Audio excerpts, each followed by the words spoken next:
মুস্তুনে হান্নানা একটা খেজুর গাছের নাম, যাকে ধরে খুতবা দিতেন রাম, যাকে ধরে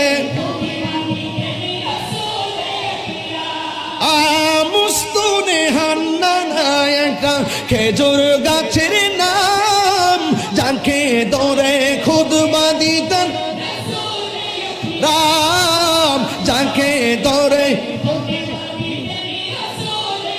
রাম। গাছটা নবীর বিরহে কাঁদিতে রহে, গাছটা নবীর বিরহে কাঁদিতে রহে। হতবাক হইল যত সাহাবায়ে কেরাম, হতবাক হইল যত সাহাবায়ে কেরাম।